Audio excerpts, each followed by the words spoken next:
It's great to be here. We've been, if you don't know me, we've been away most of the last year in the UK setting up Quippers College there, so it's been great to be back. And man, it was so great to be at Shout this week. I saw a post Pastor Kathy put it today, I think, about her eyes wouldn't stop leaking. I felt like the same. I think you just kind of get familiar, but having been away, coming back, it's like, This my friend Pete who's taken the whole week off work just to drive shuttles. Like, how does that work? And then I caught up, the ministry stuff was great, worship, but it was just everything. And then, family stuff. I caught up with Pastor Byron from Wellington, who's a good friend of mine, and chatted him during the day. And then I was bumped into his wife at night, and she was like, "How was your catch up with Byron?" And I started crying. I just love him so much. And it's like, oh my God, get a grip. But it's like, it's just such a great theme, the theme like a river, that there's this river of God's love, His redemption, His transformation that's just flowing. And we kind of had an experience this week of touching that river, seeing that river. But the thing about a river, like swimming, Kiwis gonna get that, you gotta get into the river. At some point, you gotta commit yourself. And so I wasn't surprised almost every session there was a response moment, because it's one thing to see the river, but it's another thing to kind of commit. It's another thing to launch yourself into it. I don't know if any of you follow, there's a British comedian, Michael McIntyre. He's got this great little video about British people on holiday. He talks about how he's British, he loves Brits, but he talks about how embarrassing, so apologies to any British people, we love being in the UK, at the back, but how embarrassing British people on holiday, like Italians or Germans might do the same thing, but they kind of sound cool and look cool while they're doing it. But the Brits are kind of bright red, blotchy, sunburnt and covered in sunblock and stuff. And he one little incident, he talks about, he uses this word palaver, which I looked it up. It means the unnecessarily elaborate or complex procedure. He talks about the palaver when a British person decides to go for a swim. Like they're there, like a beached whale, sunburnt swimming, and then they kind of get up and they proudly announce, I can't do accents, but they proudly announce, I'm going in. And then everyone else, he's going in. And it's like, this whole process of just to launch, probably not into a river, maybe a swimming pool or the sea, but the drama of getting in. And then he talks about how they go out and put their toes in and they go, it's freezing. And then they go a bit deeper, it's freezing. And how there's always this advice coming from the people in the pool, it's fine once you're in. It's all right once you're in. But then it goes on, knee deep, it's freezing. Of course, in New Zealand, we're often going to the beach where it's a bit more complicated because you're wading in, but then there's this little wave coming. And so, it's like, step up and then step up. But there always comes a certain point you got to commit. You got to kind of launch yourself into it. And it's like, and then he talks about how finally this British person launches himself in and then kind of goes, it's all right once you're in. And it's like, there's this whole process, it's great that there's a river, but we got to learn, we got to get some language, some concepts. How do you launch yourself into the river? How do you commit? And Paul, the Apostle Paul in the Bible has some language for that. We often talk about inviting Jesus into your heart, serving Jesus, submitting to Him. We've got this beautiful song about surrender. Paul has a different, and those are all beautiful biblical concepts, but Paul has another concept, famous passage found in Romans 12, 1 and 2, and I want to look at it this morning as kind of like a follow-up from Shout that I hope gives you a handle of how do I respond to Shout? How do I respond to the goodness of God in my life? And so Romans 12, 1 to 2, therefore I urge you, brothers and sisters, I implore you, I beg you, I seek to persuade you, in view of God's mercy, offer your bodies this as a living sacrifice, holy and pleasing to God. This is your true and proper worship. Do not conform to the pattern of this world, but be transformed by the renewing of your mind. Then you will be able to test and approve what God's will, His good, pleasing, and perfect will. And I've been thinking about this over the last few months. I've been a Christian probably around 50 years. The end of this year, I've been in ministry 40 years, and I've been thinking about how to make sense of my life. And if you measure your life by success or whatever, it can get complicated, but kind of come down like, God, my life has been the offering of a sacrifice to you. And that's the best way I can make sense of it. There's this river of God, and in response to that, I present my life as a sacrifice to God. I just feel like that. I can feel God's anointing coming on that now. That's just a key that just gives you a peace and a grounding in life. But sacrifice is an odd concept for us. In our line, if you're going to do religion, you come along, you sing songs, you listen to a message, you have a cup of tea or something, and you go home again. In ancient world of the Bible, you built these majestic temple that had an altar, and you brought an animal and you sacrificed it. And that was religion for them. And actually the early Christians were really confusing for people because they're like, but you don't have any temples. Like, actually the early Christians were literally called atheists. Romans thought that they didn't believe in God because you don't have a temple, you don't do animal sacrifices. Paul's like, no, we're like the spiritual temple, the people. But where's the sacrifices? And here's this key point. No, we see our lives as living sacrifices. We don't kill animals, we give our lives to our God. And so this is Paul's challenge, urge, imploring. Hey, I implore you, view your whole life as a sacrifice that you've given to God. Maybe you might not understand that. Maybe you've heard like, come to Jesus and he's going to be your friend and he's going to give you all this stuff. That's all true, but there's this element of response that we actually respond by giving our lives as a sacrifice to God. But on the other hand, there's some really weird ideas about it, so we need to redefine it. There's these really weird ideas like, if you don't want to go to Africa, definitely don't tell anyone that, because otherwise God will definitely call you there. And if you love playing the piano, God will definitely ask you to lay that down. And that's just weird. That's just screwed up thinking. And that's not what sacrifice doesn't mean. I sacrifice my identity, my gifts, my calling. And you can actually see this, the very next verse is verse 6. And so if your gift is prophesying, prophesy. If your gift is serving, serve. If your gift, use your gifts. We're not called to sacrifice who we are. So what are we called to sacrifice? Jesus talks about whoever wants to be my disciple, deny themselves, take up their cross daily. Christian life is a sacrifice. But Paul defines this in Galatians 5. Those who belong to Christ Jesus have crucified the flesh. It means you're fallen. I sacrifice my independence. I lay my brokenness, but then I steward the gifts and the call on my life. I don't sacrifice that. And so, and at times, to be honest, sometimes God does call us to sacrifice things that kind of seem confusing because he's laying a foundation. So Abraham, again, was called to sacrifice his beloved son, but he got him back. God was testing him. So it's like, yeah, we are called to sacrifice, but you don't want to get weird thinking about this. So how should you think about sacrifice? And this is what I want to say. The key thing is this. It's a response to love. And it's a response of love. Everything in my life becomes an offering back to him. And here's the paradox. When I do that, something beautiful happens in my life. So let me show you this. Paul has this kind of sacrifice sandwich. Sacrifices the meat in the sandwich, but there's a bit of bread either side that gives context to this. So what's the first part? Number 1, in view of God's mercies.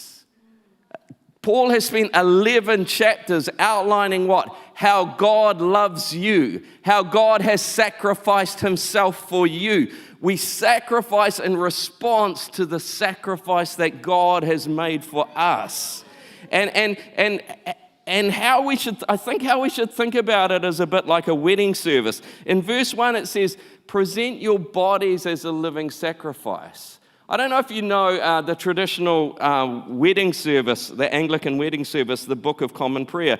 When the exchange of rings, this is the line.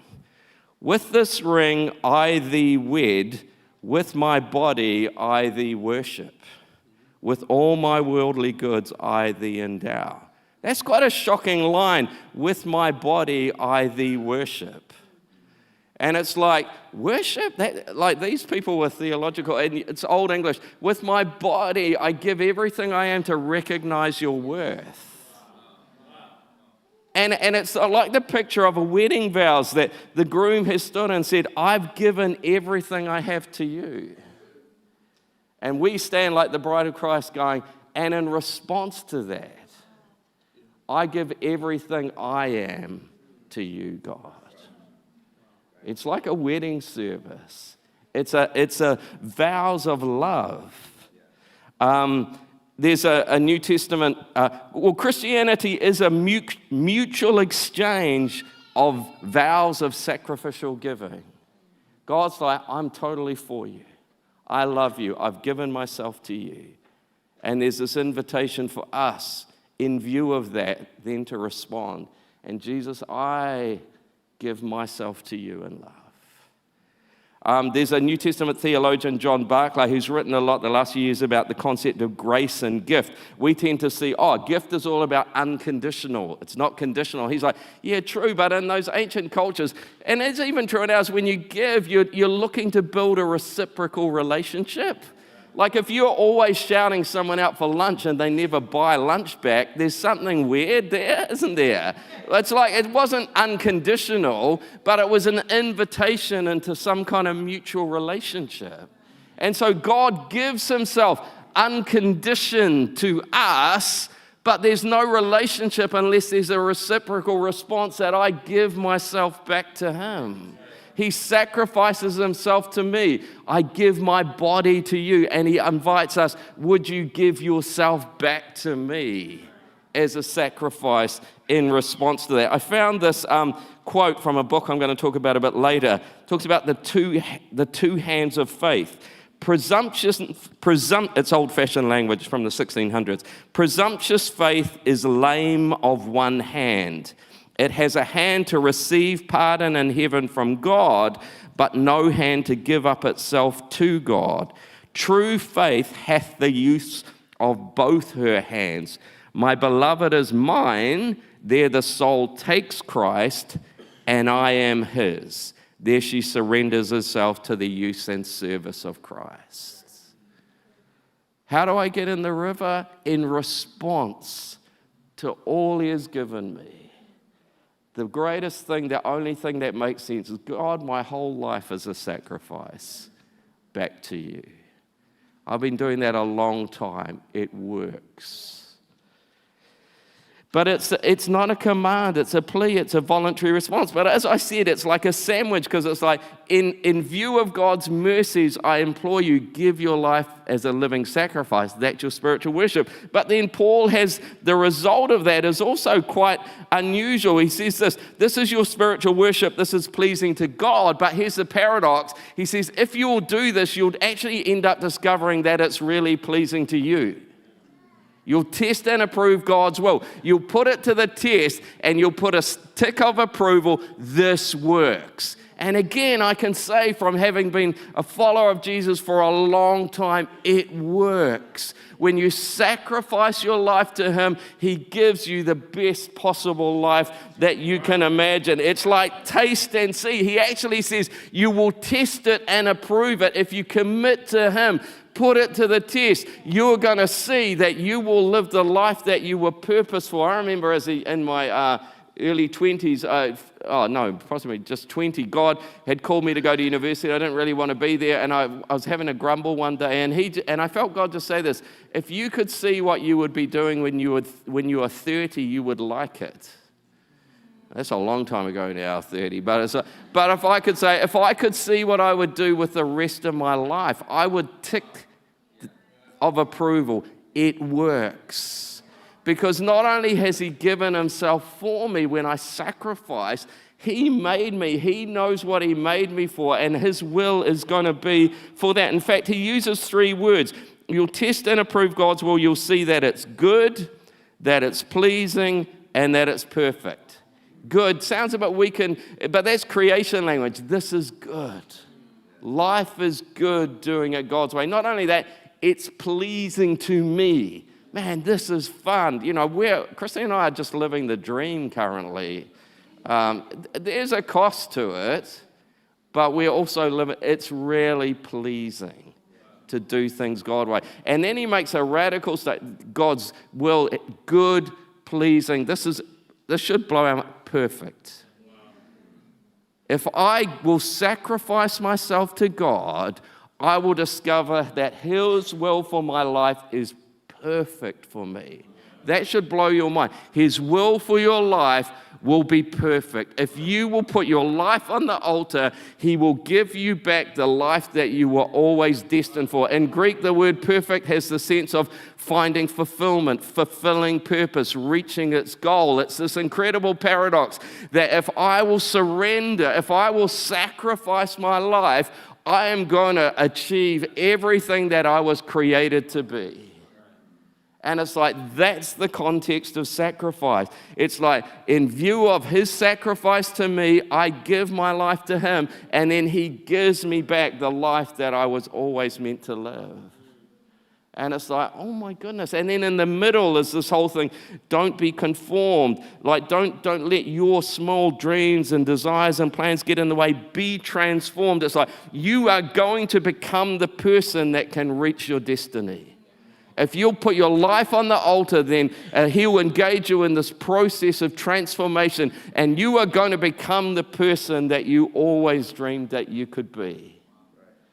And I can put hand on heart promise you, it works. It works. Interesting, there's a little phrase in the middle of those verses that's very hard to translate. Some translations say this is your true and proper worship. The King James says this is your reasonable service. It's like, this is the most logical, spiritual, rational thing to do. If there is a good God who has sacrificed Himself for you, if there is a good God who has a plan for your life, the most logical thing to do is just say, God, I just give it all to you. I just put it all on the altar. You do what you like. And I'm confident that's going to happen. I just want to speak to 3 different groups about this. First of all, I want to talk to people who are younger, maybe younger in faith or younger in age. And like Paul, I want to say this, I plead with you. I encourage you, I implore you, get this foundation right. We are wrestling with what are you going to do with your life? Where am I going to go? What I want to just settle this.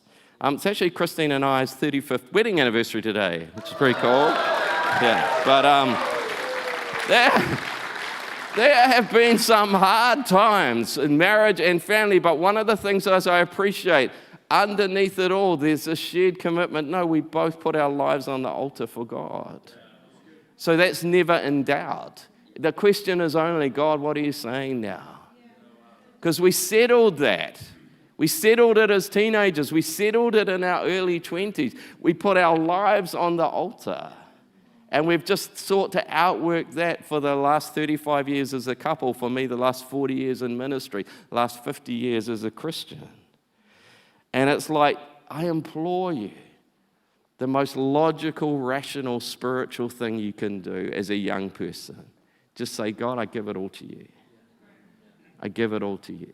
You know, in college, Equippers College, we do a lot around understanding people's gifts and personality and calling and strengths and all of that. And we deliberately do it in the second half of the year. And people often say, oh, this is so amazing, I love this. Why didn't we do it at the start? It's like, no, you've got to get the order right. The order at the start is, I understand the purpose of God. I understand the vision of God. I give myself to that.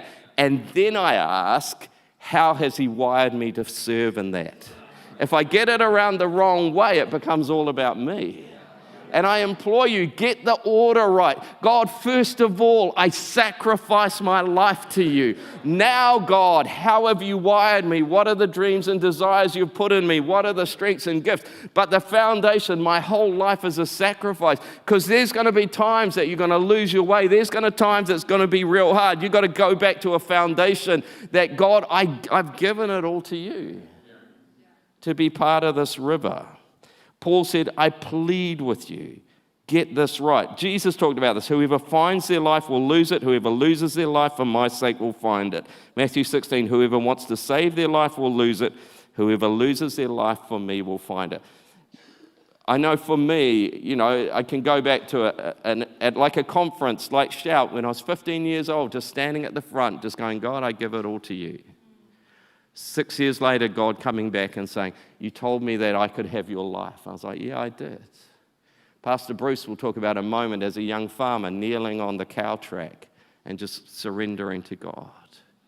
I pray that you have a marker where you built an altar and you climbed on the altar and you said, God, it's all yours. Whatever happens, in response to your mercy and love, and a confidence that you have the best for me, I just give it all to you. And I'll do whatever you want. And I'll go wherever you lead, because I just want to surrender in love to you. I also want to talk about the people on the journey in the middle, because here's the thing, and this is a preacher's cliche, but it's a living sacrifice. It's not a one-off event. It's every day. Jesus talked about this, take up your cross daily. It's a choice every day to stay on the altar, to get back on the altar, to deal with things. And, and this process of don't be conformed but be transformed. I've found this the will of God, as I sometimes joke, I'm trying not to be mean and nasty today, but it's more about how I work, not where I work. It's more about how I marry, not who I marry. Let me be a little bit nasty. It's like we pray like, oh God, show me the one, and God's like, oh, who am I going to inflict you on for the next 30 years? And like, oh God, where should I work? And they're like, well, you're going to be a terrible employee wherever you go. So I don't know. Versus like, man, you're going to be a blessing to whoever comes in your life. You're going to be a blessing wherever you work. And it's like God's will is often about get on the altar and die to some of that sinfulness and brokenness and let me transform you so you can become the person who takes hold of what I called you for. And things like Shout are great, but like tomorrow morning, I just got to get back on the altar. Tuesday morning, I got to get back on the altar. My life is a sacrifice, and it's outworked not so much in the big decisions, but in the daily responses. No, I need to die to this, God, because you got something better for me. I love this. God's will is not a roadmap that then I go and do. God's will is a process of transformation in which I become all that God created me to be. I'm committed to being changed. I'm committed to being transformed. I'm committed to going through a process where I'm being renewed. So it's like, man, if you're young, just have one of those moments. That's the significance of things like Shout. I love those moments when young people respond, because I know in my life those become defining moments for the rest of your life. But if you've been on the journey a bit, it's like just get in the rhythm every day. Every day I get back in the river by climbing on the altar. But let me talk a bit about some people who are a bit further down the track and maybe lost your way a bit. Because the thing about a living sacrifice, it's not once done and settled. I'm trying to live this out every day, and my experience has been that there have been times when I've lost my way. And I've wondered, God, is it all over? I think I'm done. I don't know what you want anymore. And there was a time when I felt like that. It's a terrifying place to be. I don't know what to do, God. And I came across a video by David Wilkerson, who's famous for the cross and the switch raider. It's called Losing the Anointing. It talks about a time in his life when he felt like he'd lost God. And he just like, I just need to cancel it. I'm done. I don't know the way forward anymore. And he talked about this prophet guy, Leonard Ravenhill, had come to him and given him this book written in the 1650s called The Christian in Complete Armor. It's 1,000 pages. And David Wilkinson was like, I don't want to read that. And then God said to him, read it. And I thought, well, if it's good enough for David Wilkinson, it's good enough for me. And it's this book that just in detail goes through this passage about the spiritual armor. It's, come on, you're called to stand. Come on, stand again. Come on, put this stuff back in place. Come on, the belt of truth. Come on, find sincerity of heart again. Breastplate of righteousness. Come on, put the base. And it's like, what am I? I'm just rebuilding the altar again. Ready to climb back on the altar. because my life is a living sacrifice. You know, just 7 verses before the passage we've looked at is a famous verse in Romans 11. The gifts and call of God are irrevocable. When you don't know what's happened, when you've lost your way, rebuild the altar and climb back on again, because God hasn't changed his mind about you. Roles change, there's consequences, decision, but the greatest act of humble sacrifice, I mean, it's one thing when you're 15 like I was, God, I give all my life to you. It's one thing when you're 50s and it's like, I just don't know anymore, God. But it's worked for some other people of faith, so I'm just going to rebuild the altar again. I'm going to climb back on the altar. Because when I was 15, I told you my life was a sacrifice. And now I'm going to tell you again, God, my life is a sacrifice.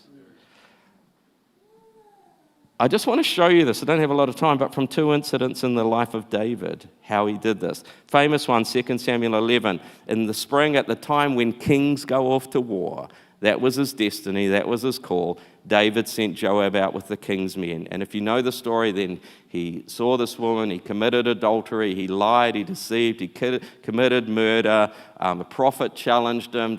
She was pregnant, had a baby, the baby died. It's like you can't have lost your way much more than that.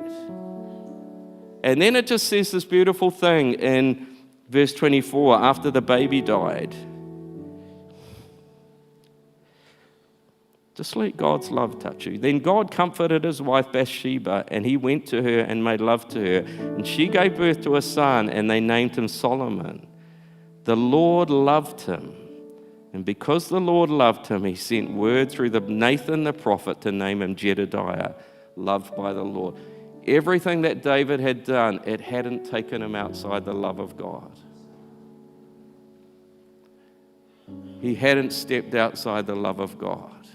And God's love was ready to meet him again, for him to rebuild the altar of his life, for him to get back on the altar. And you know, Ephesians talks about that you may have power to grasp how wide and long and high and deep. Like God's love is deep enough for wherever you've wandered to. You're still there in the love of God.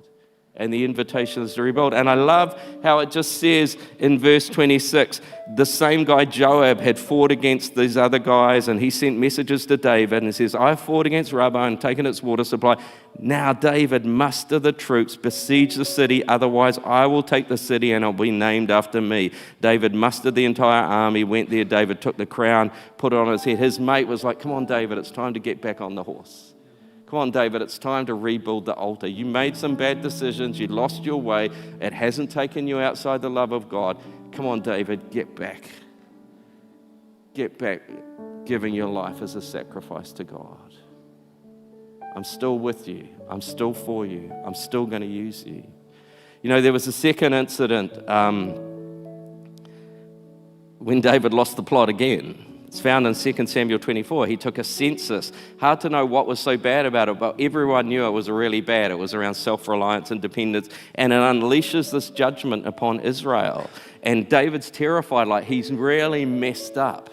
And then in 2 Samuel 24, verse 18, just says, on that day, Gad, the prophet, went to David and said, go and build an altar to the Lord on the threshing floor of this guy. So David went, found this guy. He owned this threshing floor for wheat, and says, hey, I need to rebuild an altar. I've messed up, but I need to rebuild the altar, and it needs to be here. And the guy is like, hey, you just take it, whatever. And verse 24, the interesting thing, the king replied to Araunah, I insist on paying you for this. I will not sacrifice to my Lord my God burnt offerings that cost me nothing. Like I lost my way with Bathsheba, and I got back. I've lost my way again, and it's time to rebuild the altar. And sacrifice is always costly, but it's worth it. And so he pays and he rebuilds the altar. But here's the thing about this, and this is, I hope, the kind of thing that might inspire some of you. 2 Chronicles 3, 1 and 2.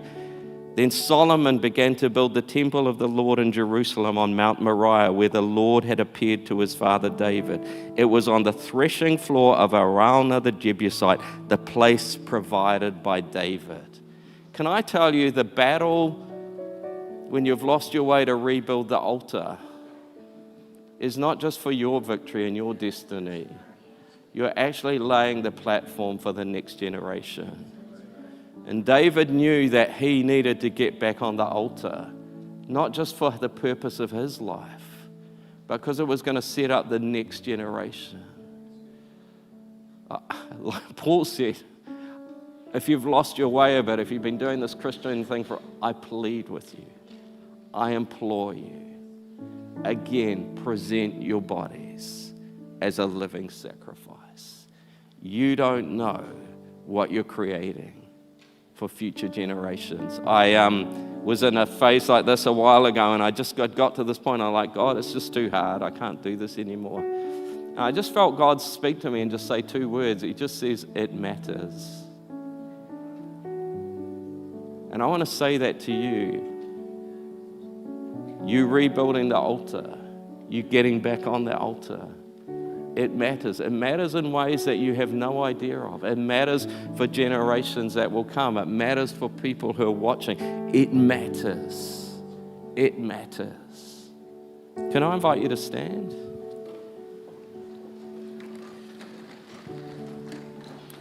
There's a river of God. The issue is, how do I get in the river?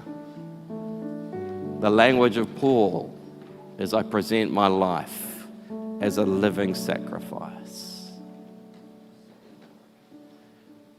Man, if you've never done that, I invite you this morning, in view of his love, in view of what he's sacrificed for you, in view of the confidence that his will for you is good, pleasing, and perfect, I implore you, present your life as a living sacrifice. But for those of you that have been going for a while, and you lost your way and you don't know what to do, I didn't know what to do, but it worked for David Wilkerson. I'm going to do it. I'm just going to rebuild the altar again, and I'm going to climb back on the altar. And can I tell you, and I sense this from the Spirit, it matters. It matters. I pray that Equippers would be a group of people whose lives are a living sacrifice to God. Con, I'd love if we could just worship God for a minute.